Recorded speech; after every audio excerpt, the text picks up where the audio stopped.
तुमच्या मुलीनं पण एक भावनिक संदेश दिला होता आणि अगदी मनापासून तिचं असं म्हणणं होतं की इतकं स्ट्रगल पाहिल्यानंतर जर एखादं पद किंवा असा एखादा वेगळा निर्णय घेतलेला आहे तुम्ही, तर त्या मागची पार्श्वभूमी पण तितकीच महत्वाची आहे. त्यावेळी केलेलं डेडिकेशन, आयुष्यातले दिलेले तेवढे तास, ह्या सगळ्या गोष्टी कुटुंब म्हणून सुद्धा किती मायने राखतात हे मला असं वाटतं की एका म्हणजे मुलगीच सांगू शकते पित्याच्या प्रती. मी भावनात्मक झालो. म्हणजे अर्थात तिने मला विचारलं पण नाही. विचारलं असतं तर मी 100% सांगितलं की तू असं ह्याच्यात करू नको.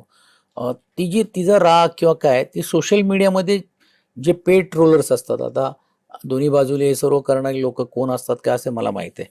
तर ती कमेंट्स बघून घेऊन ती थोडी अपसेट झाली आणि मग जे तिने जी काय प्रतिक्रिया बोलण्याचं काम केलं आणि स्वाभाविक आहे, कारण कसं आहे की आम्ही घरात किती तास हो, तास 2 तास भेटलो आणि मग लगेच आम्ही झोपायला गेलो.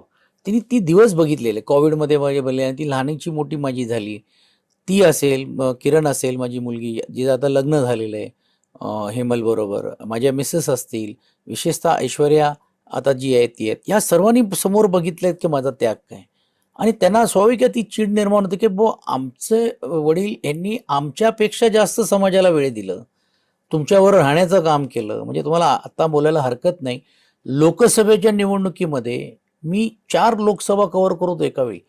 सुप्रियाताईंची एक लोकसभा कव्हर करत होतो, अमोल कोल्हेंची एक लोकसभा करत होतो, मावळ लोकसभा क्लिअर करत होतो, अरविंद सावंतजींची दक्षिण मुंबईचा माझा होम पिच आहे आणि संजय पाटीलचा चीफ इलेक्शन पोलिंग एजंट म्हणून मी काम करत होतो.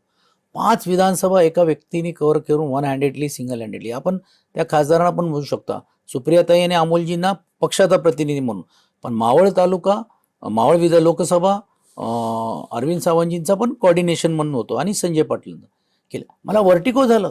3-4 महिने I was in that pain. म्हणजे जसं हे झाल्यानंतर पण मी कधी त्याचा भांडवल केलं नाही की पक्षासाठी बघा मी 3 महिने घरी बसलोय, मला पक्षाने का विचारलं नाही, असं होऊ शकत नाही. कारण आपण तो समाजसेवक आणि हे त्यांनी बघितलेलं आहे आणि म्हणून मला असं वाटते ती पोस्ट तिने टाकण्याचं काम केलं असेल. पण एक चांगली गोष्ट आहे, माझी लेगेसी ही पुढे नेण्याच्या दृष्टिकोनातून ऐश्वर्याची इच्छा आहे की पॉलिटिक्समध्ये करायला पाहिजे. पण मी तिला सांगितलं की पहिला तू समाजसेवा कर, जे करते ती करत आलेली आहे. सामाजिकात बघ, पॉलिटिक्स आता ते पहिल्या सारखं राहिला नाही आहे.